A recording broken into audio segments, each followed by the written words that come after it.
So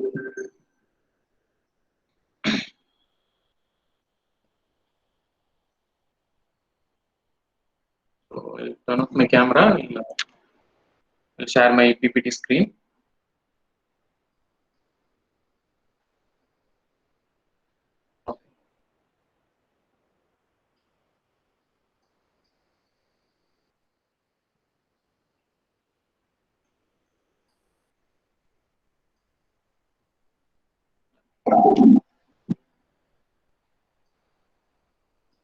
So is it visible? So anyone just give me a feedback. Yes, sir. Okay. Turn off your mic. Yeah.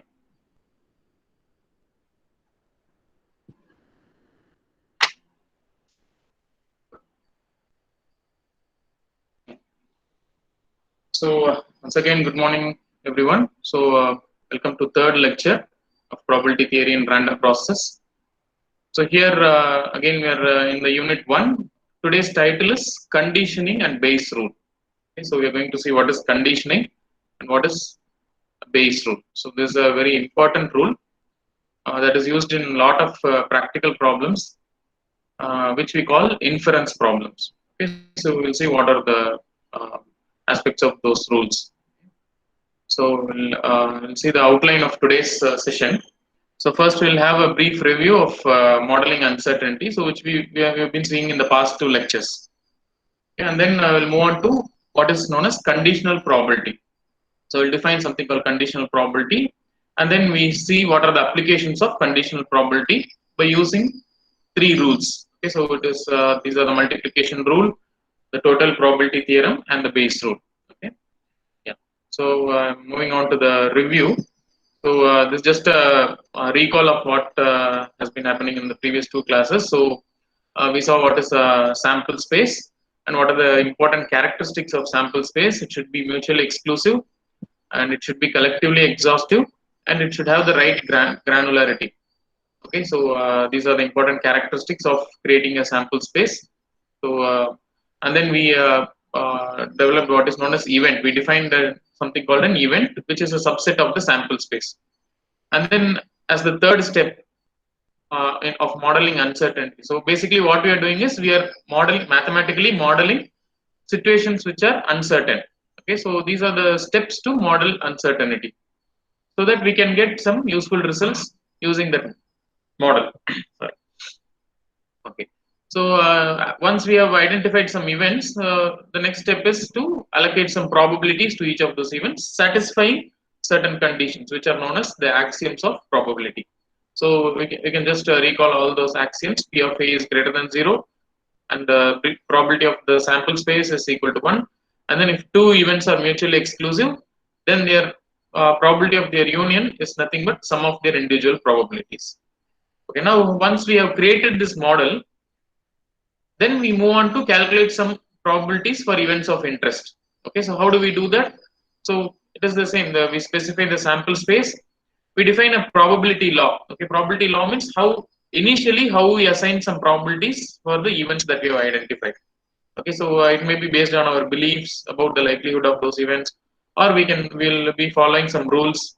Okay, so it can be the uniform rule, or it can be some kind of a mathematical rule we follow, but the rule should satisfy, again it should satisfy the 3 axioms.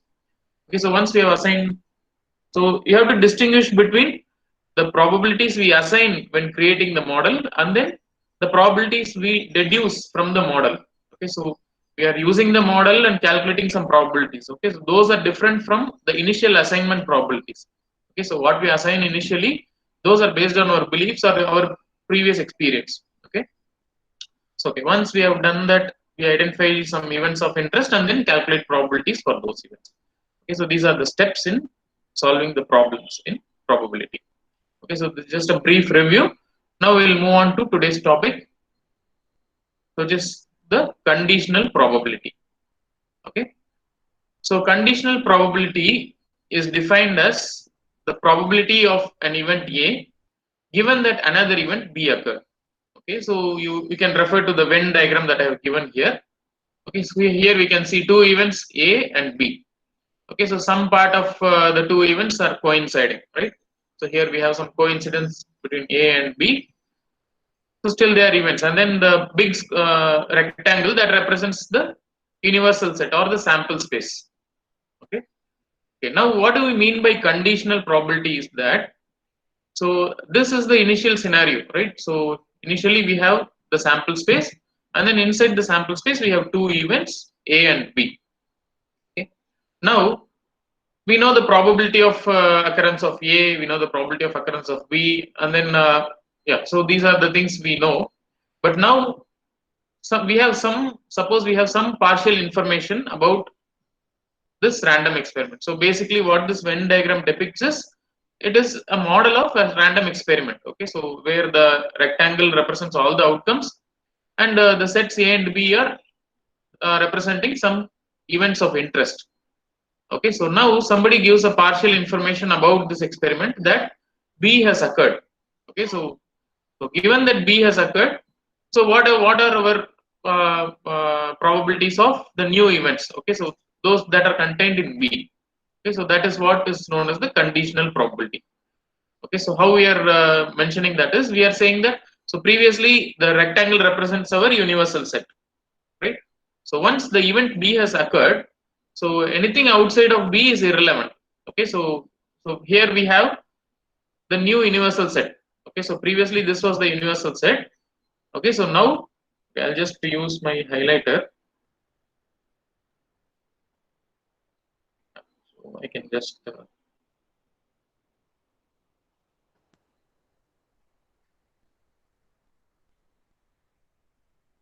yeah. So previously this was our universe. Okay, that is our universal set or sample space. So now it is given that B has occurred. Okay, so only this part is relevant now. Okay, so anything outside of that yellow circle is irrelevant, because we know this has occurred, this event has occurred. So now what are the probabilities of various subsets of those, a subset of this particular boundary of B. Okay, so here I have shown just a simple case where it is only divided into two parts. Okay, so I have just brought this part here. Okay, so now B is our universal set. Okay, now because of this we have to update our beliefs, right? So initially we have assigned some probabilities for A and B while starting the model of the random experiment. But now that the information is available that B has occurred, we have to update our beliefs. Okay, so about the likelihoods of different events inside B. Okay, so one part of this is A intersection B, right? So how do we update that? So I'll just use my one.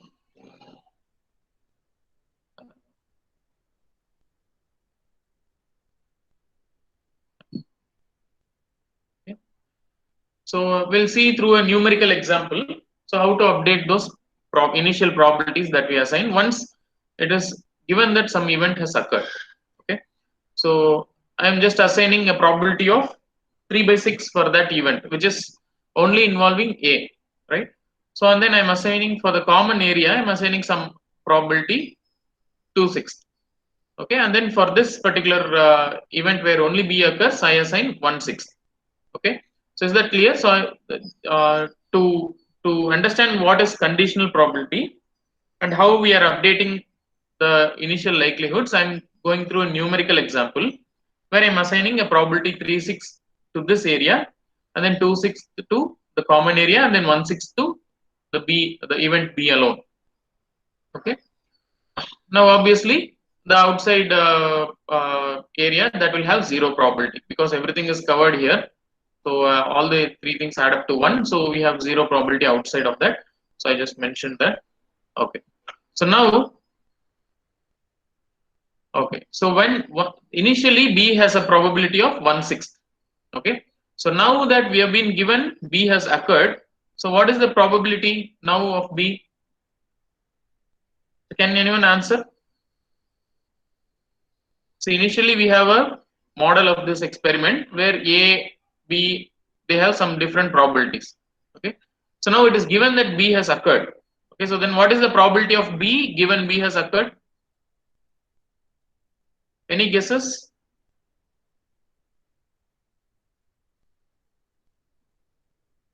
Yes, anyone can give a reply. Yeah. What is the probability of B occurring given that B has occurred? I'm asking what is the probability B given B. So here I have a notation, so which has a vertical line. So that means that given that B has occurred, what is the probability of B given B has occurred? Anyone? Is the question clear? Okay, so obviously once it is given that B has occurred, obviously the probability of B occurring once B has occurred is obviously it is 1. Okay, because we know for sure that B has occurred, so probability of B given B is 1. Okay, so now we can, this is an example of our beliefs getting updated. Okay, so initially we assigned a probability of 1/6 for B event. Okay, now that B has occurred, its probability has updated to 1. Okay, so similarly we can update all the other probabilities. Okay, so for example we'll go through some intuitive method to find what are the new probabilities inside this new universal set. Okay, so here we have, okay, so here we have a new universal set, right? So this is our new universal set. So inside that we have some different event here and then one more event here, right? So now we have to find the updated probabilities for these two events. Okay, so how can we do that? So if you observe here in this initial model, so here the probability of B is 1/6, and then here the probability of the common area between A and B, that is 2/6. Okay, so what it means is, so whatever is occurring, whatever is the probability of this area, that is B alone occurring, so the probability of A and B occurring is twice as that of B alone occurring, right? So that is what is denoted by this 1/6 and 2/6. So once we come to the new universal set scenario, that is once B has occurred, even in that case, that same proportion has to be maintained, right? So if this is one part, if this has a probability of one part, then this region will have a probability of two parts of that. Okay, so I just use my intuition. Okay, so I just want to use arrow. So using my intuition, I want to find out what are the new probabilities of these events B and A intersection B. Okay, so I just assign some x, probability x for this region, and some probability 2x, because always it is twice that of this region, so 2x. So now obviously both of them should add up to 1, because we have probability of B given B is equal to 1. Okay, so I'm just using that logic to find out what is x. So x obviously is 1/3. Okay, so now we can see the probability of the event B alone occurring has been updated. So previously it was 1/6. Now because of updating, now it has become 1/3. Okay, so we are applying the new probabilities. So this becomes 1/3 and this becomes 2/3. Okay, so this is how we calculate new probabilities given that some particular event has occurred. Okay, so now can we, if we want to do that in a systematic way, what we do is we define something called a conditional probability. Okay, so instead of going through this logic, so applying x plus 2x equal to 1 and then finding out x and then finding out the other probability, so this is an intuitive method by seeing our initial probabilities.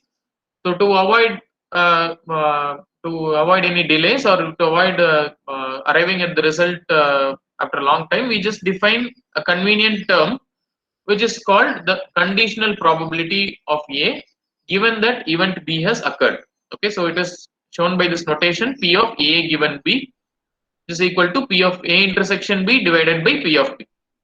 Okay, so as we can see, so it is defined as the probability of joint occurrence of A and B, that is A and B occurring together, divided by probability of the total probability of the event B. Okay, so this result, so this definition allows us to use the initial probabilities directly. So we have P of A intersection B is 2, 6, and then P of B is 3, 6. So I just use those numbers and arrive at the result 2 by 3. Okay, so now this 2 by 3 is same as this 2 by 3 that we have arrived intuitively. Okay, so this is the definition of conditional probability. So conditional probabilities are defined provided the probability of the conditioning event is not 0. Okay, so if P of B is not equal to 0, then we can define something called a conditional probability in a given sample space, right? So this again is a different type of probability. Okay, so conditional probabilities are very useful in different applications. We'll see in coming examples. Okay, so yeah, so from the definition, we can just rewrite the definition and we can say that the probability of joint occurrence of A and B is equal to the probability of the conditioning event into the conditional probability of A given B. Again, we can rewrite the same thing. So if we are defining the event A as the conditioning event, then what we'll be having here is P of B given A, right? So P of B given A will be P of A intersection B divided by P of A. So that if we rewrite, what we'll be getting is the second equation. Okay, so in this slide, what we have defined is conditional probability. So conditional probabilities are nothing but the new probabilities that we obtain once we know that some event has occurred. Okay, yeah. So now conditional probability also should satisfy the three axioms. Okay, so we can verify how they satisfy the three axioms. So uh, we can verify that using our definition. So the first axiom is they should be greater than 0. Okay, so here if you see the numerator A intersection B, it is a probability. So definitely it will be greater than 0. The denominator is also greater than 0.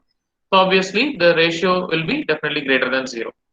Okay, so the probability of the sample space is equal to 1. That is the second axiom. Okay, so we can see that probability of S given B. What does it mean? So probability of S given B is here probability of S intersection B divided by probability of B. Okay, so just imagine here probability of S intersection B. Okay, so what is the intersection of the sample space and the event B? Anyone? What is the intersection between sample space and the event B?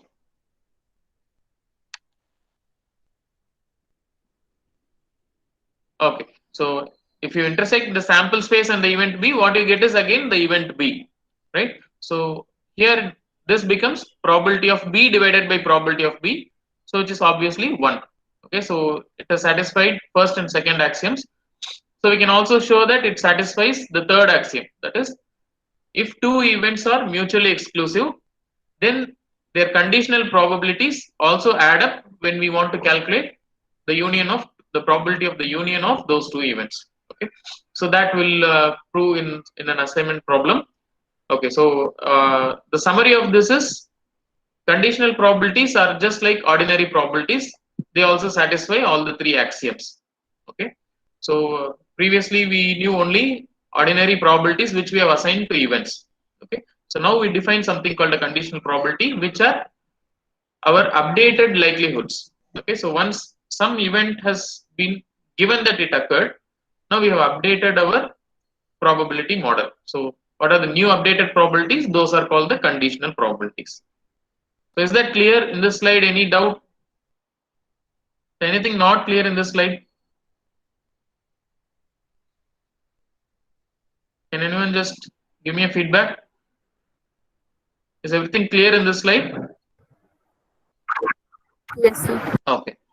So we'll move on to the next slide. So we'll see some examples using conditional probability. So how conditional probability is useful. Okay. So again, we come back to our tetrahedral die experiment. Okay. So this is a simple example which will illustrate what is conditional probability and how it is useful. Okay, so we have a tetrahedral die. We have two rolls of the die. So all these diagrams you can recall from the previous classes. We have a first roll and second roll. So all the possible outcomes are listed here in the form of a square. Okay, so we assumed a discrete uniform law. So to assign some probabilities, we assume that all are equally likely, and we gave 1 by 16 as the probability of each square. Okay, now I define a new event B. Okay, so here you can see B highlighted, which is minimum of x and y is equal to 2. Okay, so what are the squares that represent this event B? So I can just show you the squares. So the yellow shaded squares represent the event B, right? So I have defined one more term M, capital M, which represents maximum of x and y. Okay, so M means maximum of x and y. Okay, so now I'm asking the probability about what is the probability of M equal to 1 given that B has occurred. Okay, so where is that event present? M equal to 1, that is maximum of x and y equal to 1. It is the event which is the left bottom square, right? So this square is M equals 1. So what is the probability of that given B has occurred? Okay, so now there is no overlap, right? So obviously that probability is 0. Okay, now coming to the second probability. So I ask one more question. So what is the probability that M equal to 2 has occurred? That is maximum of x and y is equal to 2 has occurred given that B has occurred.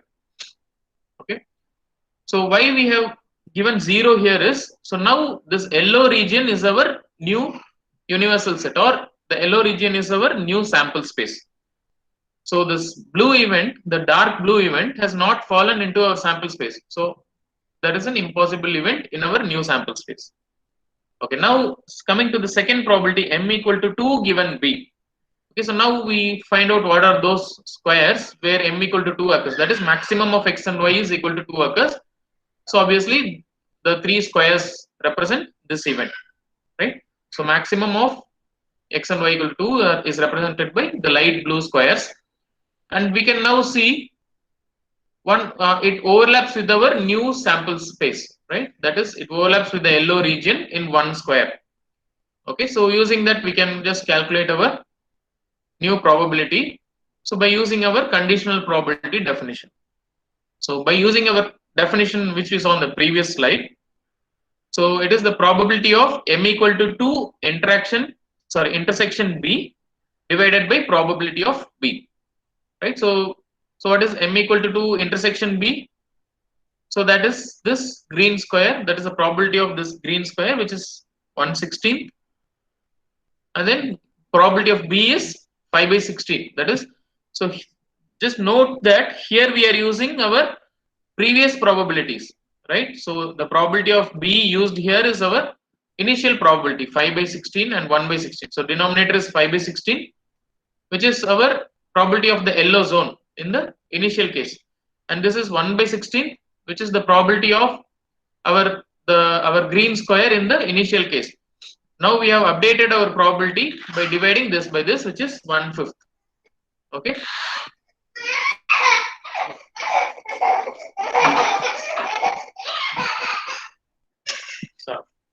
Okay.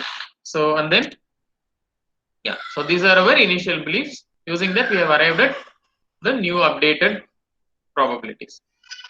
Okay. So this particular case is known as discrete uniform law. So for the uniform case, so we started on the big square with the uniform case. We also have uniform law in the yellow region. Okay. So when it is a uniform probability, everything is maintained. So always the uniform law is maintained. Okay. So this is a very simple example. So this doesn't have much practical application, right? So this is just for illustration of what is conditional probability. Okay, so is that clear in this slide what we have done? Any feedback?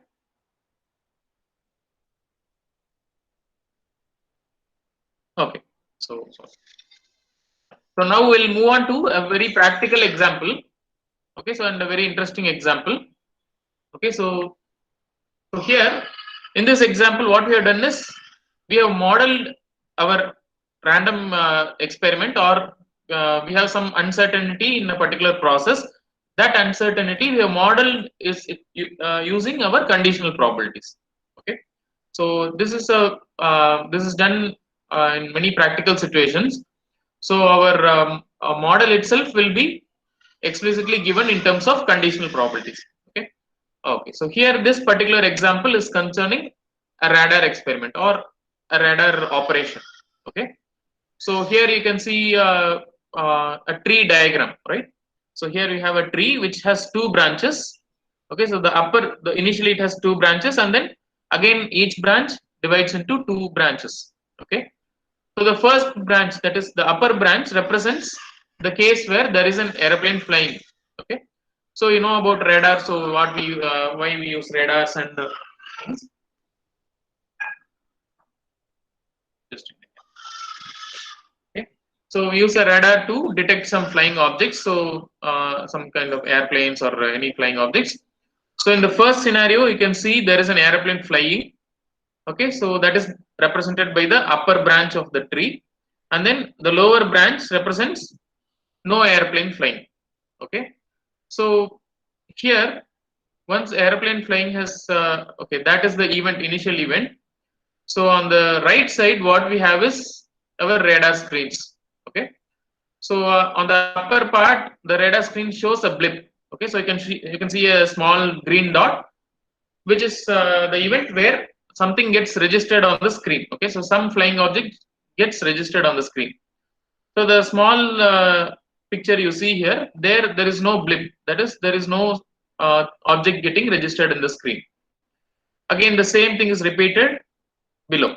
Okay, so here we have one screen showing a blip, and then again we have a screen showing nothing. Okay, so this is a model of uncertain situation modeled using conditional probabilities. Okay, so here you can see some probabilities given. Some probabilities are listed along with the pictures, right? Okay. So before that, we have defined two events, where event B is airplane flying above, and event A is something registers on the radar screen. Okay. So we have defined two events, and based on those two events, we have defined this. We have created this model of this radar operation. Okay, so event B is airplane is flying above. So we have given P of B equal to 0.05. Okay, so it can be set as 5% chance. Okay, so here below we have P of B bar, that is complement of B, that is no airplane is flying, so that has a probability of 0.95. Okay, so what this means is, so given that we are observing the sky, 5% of the time there is some airplane, so 95% of the time there is nothing in the sky. Okay, so in a given area, so 95% of the time nothing is flying in the sky, so 5% of the time there is some possibility of spotting an object. Okay, and then here what we have is probability of A given B. Okay, so B is the initial event, that whether an airplane is flying or not. A is the event where we see something on the screen. Okay, so probability of A given B is equal to 0.99. So what does this mean? Probability of A given B. Anyone? What is the meaning of probability of A given B in terms of the events that we have defined? Is anyone?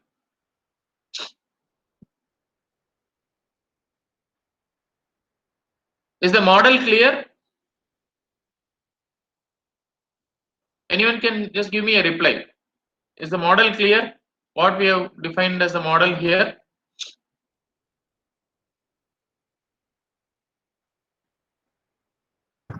Yes. Is that clear? Okay. So what we are meaning by probability of A given B is that, so what is the probability that we can observe something on the screen given that an airplane is flying? Okay, so that is what is the first probability that is listed here. Okay, probability of A bar given B is, so what is the probability that we don't see anything on the screen given that an airplane is flying?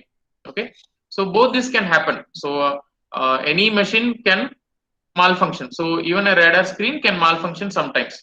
Okay, so these are the probabilities that are given by the manufacturer of the radar screen. Okay, So he can the person who is selling us the radar, he can give us the specs about the radar. So whenever an airplane is flying, it has 99% chances of showing it on the screen, but there may be 1% chance of not showing it on the screen. Okay, so these are some error events. So even though there is an airplane flying, our radar doesn't show. So that probability is given by P of A bar given B. Okay, so B is, so given that an airplane is flying, sometimes our radar screen doesn't show anything, so that probability is 1%. Okay, okay, and then coming below, prob P of A given B bar. Okay, so what does that mean? So B bar is nothing is flying, but still our radar screen shows something. Okay, so some blip is shown, so that is the probability of showing something on the screen even when there is no airplane. Okay, so that is given by probability of A given B bar. So this scenario is something known as false alarm. Okay, so that is a false alarm. So nothing is there, nothing is there on the sky, but still our screen is showing some blip. Okay, and then the last one, P of A bar given B bar, is 90%, right? So that is nothing is on the sky, and our radar screen is also showing nothing. So that is the correct diagnosis. So that is 90%. So 90% of the time, when the airplane is not flying, our radar screen is behaving properly. So but 1% of the time, sorry, 10% of the time, it is also giving some false alarms. Okay, so this entire thing that I am showing in the slide is a particular model for an uncertain event, which is radar detection. Okay, okay, now based on this model, we can find some useful results. Okay, so is the model clear? Okay, so I assume that the model is clear to you. So anyway, I'll be sharing the slides to you as a PowerPoint show, all the previous lectures also. You can go through that, and if you have any doubt, we can discuss in the class stream. Okay, yeah. So and then, okay, now using this model, I want to calculate some useful results, or some, I want to calculate the probabilities for some events of my interest. Okay, yeah. So now, so again, I'm sharing the same model. So you can see all the probabilities are repeated. So here we have initial probabilities, that is P of B equal to 0.05, P of B bar equal to 0.95, and then all the conditional probabilities that are listed on the right side of the screen. Okay, now I want to calculate what is the joint occurrence of the event B and A. Okay, so B is the first event, that is this branch. Okay, so I'll just highlight. Okay, so this is B. Okay, and then this is A, right? So what is the probability of this event occurring? So each branch of the tree or each path over the tree represents a particular event that has occurred, right? So I want to calculate what is B intersection A. That is, an airplane is flying and also our screen is showing a blip. Okay, so what is that probability? So now I want to calculate this probability in terms of my conditional probability, that is P of A given B. Okay, so you can see here, so these conditional probabilities, they form a complete model of a random experiment. So here you can see, okay, so here inside the square, the probabilities add up to 1. Okay, so this is a complete but separate model. Okay, again, this is a complete but separate model. Okay, so these two probabilities, they add up to 1. Again, these two probabilities also add up to 1. Okay, so these are our initial probabilities, and these are the conditional probabilities. So given that some event has occurred, so what are the probabilities? Okay, so here the conditioning event is B bar. Here the conditioning event is B. Okay, so now we want to find out what is P of B given A. So how do we find out? So you go back to the previous slide. Okay, so we'll use this particular.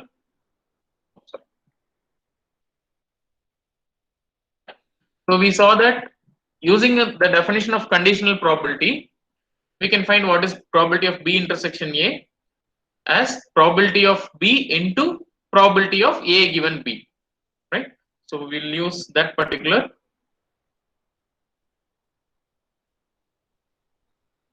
So that result that we saw in the defining slide of conditional probability, so it is nothing but product of probability of B and the probability of A given B. Okay. So that is nothing but 0.5 into, so we are just multiplying terms over this path, right? So 0.05 is the number associated with the first branch, and then it is the 0.99 is the number associated with the second branch.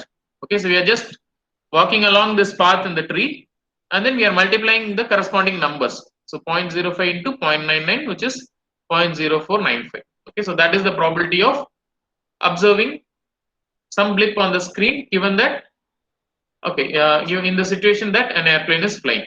Okay, so now we come to the second probability. So that is P of A. So what is the probability of A? So what is the event A? So can anyone reply? What is the event A? What we have defined in the previous slide?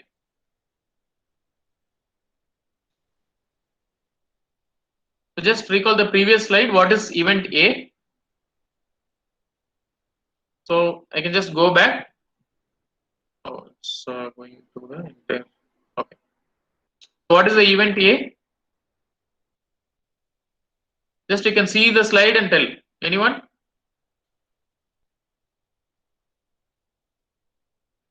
It seems nobody is responding. Something registers in radar screen. Yeah, good, very good. So something registers on the screen, that is the event A. Okay, so now we want to calculate what is the probability of something getting registered on the screen. Okay, so that is given by all the situations where A occurs, right? So something can register on the screen with the presence of an aircraft. So this is one particular, yeah, I'll just put the pointer.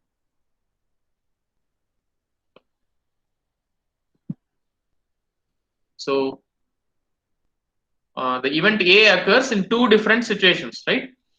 So here, this is one scenario where A occurs.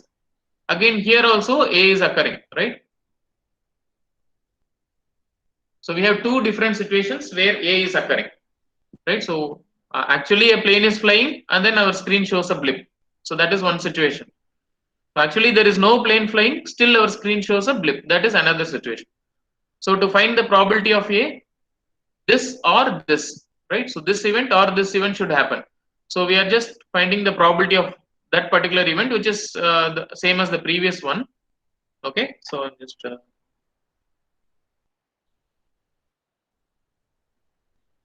okay, so this is the previous probability that we have found out for one particular case of occurring of A, that is screen showing a blip, and this is the probability for the second case. Okay, so they both add up. Okay, so these are events which is the union of these two events, mutually exclusive events. So we are adding them up to find out the probability of occurrence of A. Okay, so 0.111445. So that is our probability of occurrence of A. Okay, now we come to a third question, probability of B given A. Okay, so now see here, all the probabilities we are mentioning here, they are probability of A given B. Okay, so here the conditioning event is B or B bar. So you can see here, so in all these cases the conditioning event is B or B bar. Okay, it is related to B, conditioning is related to B. But here we ask a question where the conditioning event is A. Okay, so what do we mean by this question is, so given that A has occurred, okay, what is the probability that event B has occurred? All right, so what is the probability of event B? What is event B? So event B is something is flying, that is an airplane is flying in the sky, so that is event B. Okay, so what this means is, okay, so what do we mean by this question?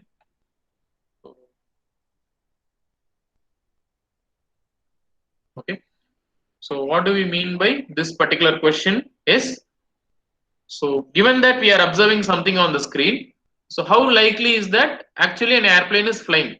Okay, so that is the probability. So we know that since we see something on the screen, that doesn't mean that all that doesn't always mean that there is an airplane flying. Okay, so there are some likelihoods where even without an airplane we are seeing something on the screen. Okay, so that is why we are asking this question. given that you observe something on the screen, what is the probability that there is actually some plane flying? Okay, so for this we have to use again our definition of conditional probability. So what is the definition of conditional probability? So it is the probability that it is the ratio of the probability of joint occurrence of the two events, that is A occurs and B occurs, to that of the probability of the conditioning event, that is P of A. Okay, so 0.3425. 0. 3425. Good. So it is 0.3425. Okay. So I'm just limiting to 0.34. Okay. So now what this means is, so 34% of the time our radar screen shows it shows correct thing. Okay. So so even though we have the conditional probability that 99% of the time when airplane is flying it shows a blip. So overall when we see, so whenever an airplane is flying, so only 34% of the time our radar is showing the correct result. Okay, so that is what is given by this result. Okay, so anyway, so for finding B intersection A, already we have calculated B intersection A, and the denominator P of A is already calculated in the second problem. Okay, so using that we are substituting that two values in our definition of conditional probability, and then we are arriving at this probability of P of B given A, right? So now we have seen some important tools in calculating the three probabilities that we are seeing in this slide. Okay, so we will generalize those tools and arrive at what is known as a Bayes rule. Okay, so these are rules which are useful in practical sense. Okay, so going back to our next slide. Okay, so if you see our previous slide, in the first probability, that is P of B intersection A, so what we did was we walked along the path in the tree and then we multiplied each number along the branch. Okay, so same thing I'm generalizing for any number of events. Okay, so assume that A1, A2 are events. Okay, so different events. Okay, so which are related to each other, like A1 occurs and then A2 occurs and then A3 occurs. Okay, so this is the branch of the tree. Okay, so highlight it. Okay, so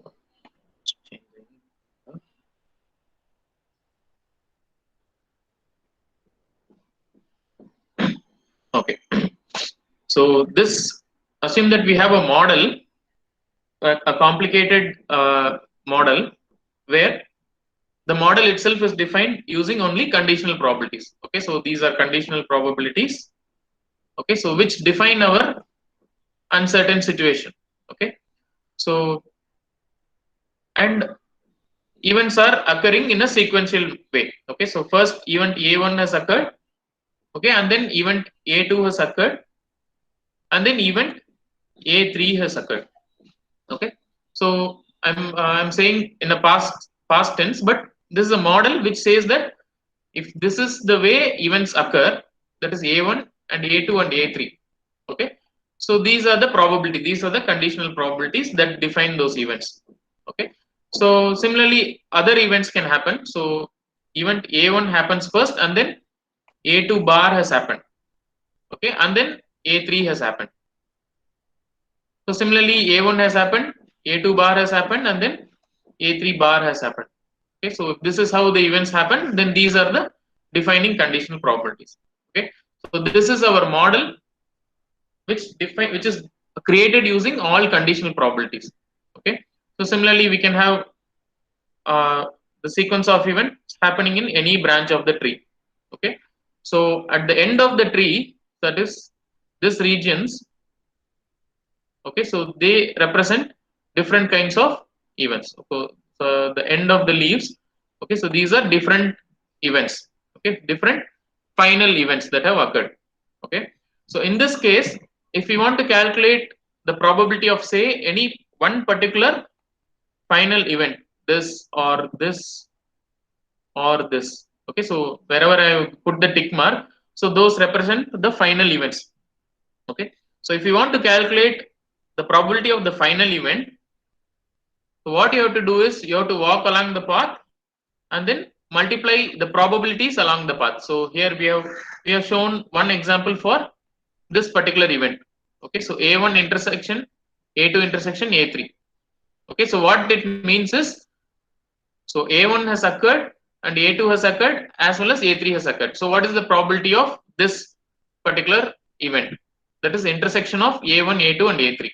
So that is nothing but P of A1 multiplied by P of A2 given A1 multiplied by P of A3 given A1 intersection A2, right? So these are the terms which, when multiplied together, give us the probability of the final event. Okay? So you can just see here. So this is a general rule. This is a general multiplying rule. So where the probabilities along the path are multiplied together to get the final probability of a particular event. Okay, so there are multiple events, but to calculate one particular event, we can just multiply probabilities along the path we have come to that particular event. Okay, so this is called a multiplication rule. Okay, so moving on to the next generalization from our previous radar example. So we wanted to calculate P of A, right? Okay, so now to understand that scenario, I have just shown a Venn diagram. So where A is represented as a set, and also it coincides with other sets B1, B2 and B3.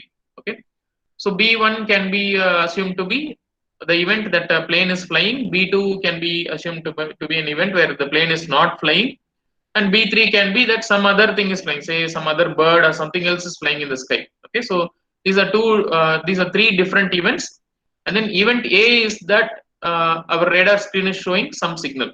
Okay, so some blip is shown on the radar screen, so that is the event A. Okay, so now in the radar example, we were calculating what is P of A. Okay, so now we are showing one more method to calculate what is P of A, or we are just generalizing that to any number of cases. So if we have any number of the B1 events, okay, so we have any number of the conditioning events, that is B's, okay, so which we show as Bi. Okay, so if we have a model where we have n number of the events B that we show by Bi. Okay, so we have different Bi's here. Okay, so then we can calculate the probabilities of the end events. That is the probabilities of this event occurring or this event occurring. Okay, so this is what we do here is the calculating the probabilities of a particular event A, right? So A can occur in different ways. So yeah, I'll just show you the different in color. Okay, so these are different final scenarios. So in that, the places where A has occurred is, so I'll just highlight in red. So this is one way A can occur. So this is another way A can occur, and this is another way A can occur. Okay, if you see the other cases, only A bar occurs. That is, A has not occurred in those leaves, right? So if you want to calculate this probability, so we have to just add up all those things that are all the paths that are coming to those particular events. Right, I'll just show it in blue. Okay, so you have to add the path probabilities which are coming along this branch. Okay, and then the probability that we get along this branch, and then the probability that we get along this branch. Okay, so to get the probability for this particular event, we are using the multiplication rule, right? So which we saw on the previous slide. Okay, so for the first path, for this path, it is P of B1 into P of A given B1. So this is P of A given B1. Okay, so by multiplying this, we get the probability of this event. Okay, so and the second one is the final, it is the probability of this particular path. So this is P of B2. So this branch is P of A given B2. So using that, we find the probability of this particular event, and then we add that with the final probability along the path. So this is P of B3, and this is P of A given B3, which gives us the probability of this particular event. Okay, so these are the events which represent the occurrence of A. That is, our radar screen shows something. So that is obtained by this summation. Okay, so this summation is called, so what is this? It is called the total probability of an event. Okay, so the total probability of an event is useful, or it is obtained only when we are given a model with all conditional probabilities. So when we are given a model of a particular random or uncertain event using all conditional probabilities, that is, when such a model is given, okay, so we find the probability of A using what is known as the total probability. Okay, so this is also known as the total probability theorem. So total probability of a particular event A occurring is obtained by using both the multiplication rule and adding all the individual results. Okay, so individual results which are got by using the multiplication rule. Okay, so this P of A here, it is called the total probability of A. Okay, so that is the total probability of A. So now we come to our important generalization in the next slide. Okay, so this is called Bayes rule. Okay, so we at the last question in the radar example, we saw how to find the likelihood that actually an airplane is flying, given that we are observing some signal on the screen. Okay, so that is generalized in what is known as the Bayes rule. Okay, so what we have in our model is our prior probabilities. Okay, which are our initial beliefs. That is, we assign some number according to our initial belief about the radar and the airplane. Okay, so all these things we have a model which have all the P of BIs. BI represents the case where BI represents the event of an airplane flying in the sky. Okay, so now in the initial model we know all the P of A given BI. Okay, so given that the airplane is flying, what is the probability of seeing something on the screen? So these are all known quantities from the model. Okay, so these two are known quantities from the model, so which we can we are just representing using the Venn diagram. So now if we want to compute P of BI given A, okay, so we have observed something on the screen. What is the probability that it is due to an airplane flying, or airplane not flying, or something other than airplane flying, say some bird or something flying? Okay, so that is that process called revising our beliefs. Okay, so given that a particular event A has occurred. Okay, so again we use our definition of conditional probability. I'm just using my arrow.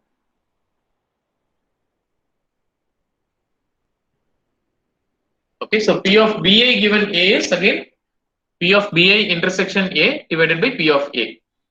Okay, so now our numerator is event which is a joint event of BI and A. So we can use our multiplication rule on the numerator. So what we get is P of BI into P of A given BI. And then the denominator is P of A. So A can occur in different ways, right? So A can occur when B1 occurs, or A can occur when B2 occurs, or A can occur when B3 occurs, right? So to find the probability of A, we have to use the total probability theorem or the total probability rule. So I just substituted for A using the concepts developed in the previous slide. So probability of A is P of sigma over J, P of Bj into P of A given Bj. Okay, I just changed the summation index to J. Okay, so to just distinguish between the numerator and the denominator, I'm using the summation index as J. Anyway, it is same as the previous case. Okay, so in the previous slide, what we saw, it is the same summation, but I'm just using a different index J. Okay, so it is summation of different scenarios in B, that is B1, B2, B3, multiplied by the conditional probability P of A given Bj. Okay, so this particular rule, so this we are simplifying the calculation of the previous question. Okay, using what is known as the Bayes rule. Okay, so this particular formula that I'm listing at the last is known as the Bayes rule. Okay, so what we have done here is we know P of A given Bi. Okay, so just So just wait for just 2 minutes. I'll leave you for the next lecture. So I have to take attendance. Once I take attendance, you can leave. So I just want to just discuss one important concept here using the base rule. Okay, so what we have initially is P of A given Bi's. Okay, so using that, what we are calculating is P of Bi given A. Okay, so these are the things we already know using our model. Okay, and using that, we are calculating our Bi given A. Okay, so this we don't know, so that we are calculating. Okay. So what is the significance of Bayes rule? So I just listed the Bayes rule again. Okay, so what is the significance of Bayes rule? It just gives us a tool for inferring something when we know some partial knowledge about a particular random situation or an uncertain situation.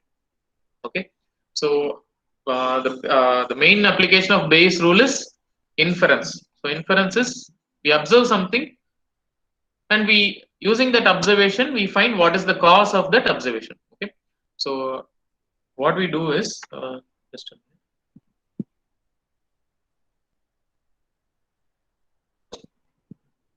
So we have, so initially when the model is specified for the uncertain situation, we have a cause that is Bi, and that cause produces an effect A, right? So this is the cause, this is the effect. So that this is what our model shows. So what are the causes and what are the effects, and what are those? What are the likelihoods of those causes and effects? Okay, so using Bayes rule, what we do is we observe the effect, okay, and then we find out what is the probability of that effect being generated by a particular cause. Okay, what is the likelihood of a particular cause, say Bi? So any Bi, we can find out what is the role of that particular Bi in giving this observed effect. Okay, so that is what is the significance of Bayes rule. Okay, so initially we have cause and effect relationship. Now we have from the effect we are going to the cause. So that is what is given by the Bayes rule. Okay, so is that clear? All the concepts? Okay, so don't go away. I just my attendance app is so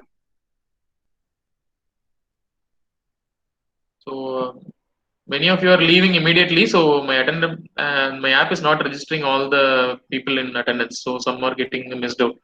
So I'll just stop sharing. 1 minute. So just wait for a moment. 11 1. Sorry. So people showing 55. Okay. So yeah.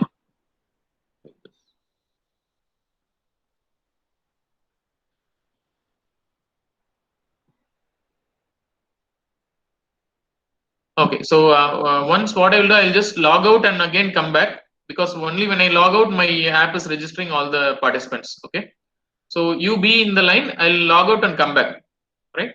So, wait.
I think my mic is muted. Okay.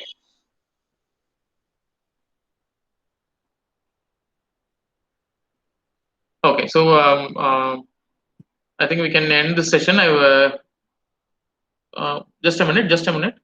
So it's showing 56 participants, but my attendance is recording only 47. There is some issue there. I'll just okay. Once again, I'll log off. Okay, I'll log off. You people can sign out of this meet after some say after a minute. Okay, so